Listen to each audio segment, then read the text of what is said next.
एक समय की बात है। एक छोटे से कस्बे में मगन नाम का आदमी रहता था। मगन अपने घर में बेटे और पत्नी के साथ रहता था।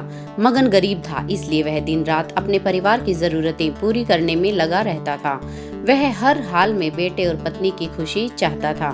मगन एक छोटी सी कंपनी में काम करता था, जहां उसकी आमदनी घर खर्चे जितनी हो जाती थी, लेकिन फिर भी मगन कंपनी वाला काम खत्म करके दूसरी जगह जाया करता था ताकि कुछ और पैसे कमा सके। काम में व्यस्त होने से वह अपने परिवार को समय नहीं दे पाता था। मगन 24 में से 15 घंटे घर से बाहर काम में निकाल देता था। रात को देर आता और सुबह जल्दी जाता था। इस तरह कुछ दिन बीतते गए। एक दिन मगन की पत्नी ने उससे कहा कि आप पूरे दिन काम करते हैं और हमें समय नहीं देते हैं। वैसे भी हमारा खर्चा आराम से निकल जाता है, तो आप इतनी मेहनत क्यों करते हो? हमारे पास जितना है उसी में हमें खुश रहना चाहिए। चलिए आज हम तीनों कहीं घूमने चलते हैं। तब मगन कहता है कि बस कुछ समय मुझे और मेहनत करने दो, फिर आराम ही आराम है। इस तरह मगन मेहनत करने में लगा रहता है। उसका बेटा भी उससे अक्सर कहता रहता है कि पापा आप मेरे साथ खेलो, बैठो और मुझसे बातें करो, लेकिन मगन हमेशा काम के लिए कहकर कभी उसे समय नहीं दे पाता था। कुछ समय और बीता। अब मगन की किस्मत चमकी।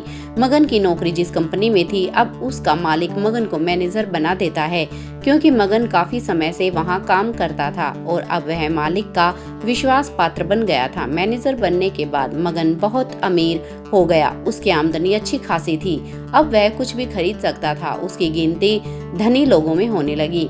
पत्नी और बेटा बस एक बार कोई चीज मांग लेते तो वह तुरंत हाजिर कर देता था। एक दिन बेटा और पत्नी दोनों मगन से बहुत ज्यादा जिद करते हैं कि वे तीनों समुद्र के किनारे घूमने चले। मगन कहता है कि ठीक आज चलेंगे, लेकिन मुझे कंपनी में थोड़ा काम है, इसलिए तुम दोनों समुद्र के किनारे पहुंचो। मैं सीधा कंपनी से काम खत्म करके पहुंचता हूँ। पत्नी और बेटा दोनों वहाँ चले जाते हैं। तभी समुद्र में बहुत बड़ी सुनामी आ जाती है और आसपास के लोगों को भी बहा ले जाती है। पत्नी और बेटा दोनों पानी में बह गए। जब मगन वहां पहुंचता है तो ऐसी हालत है, घबरा जाता है। उसने हर जगह देखा, लेकिन सब कुछ नष्ट हो चुका था।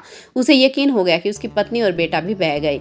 वो जोर जोर से रोने लगा और अपनी पत्नी की बात को याद करने लगा कि हमारे पास जितना है उसी में खुश रहना चाहिए और अपने परिवार के साथ खुशी के नए पल बनाने चाहिए, ताकि हम उसे हमेशा अपने दिल में संभाल कर रख सकें। पैसों का क्या है, कभी होंगे तो कभी नहीं होंगे। सीख हमेशा अपने परिवार के साथ समय निकालकर बैठना चाहिए।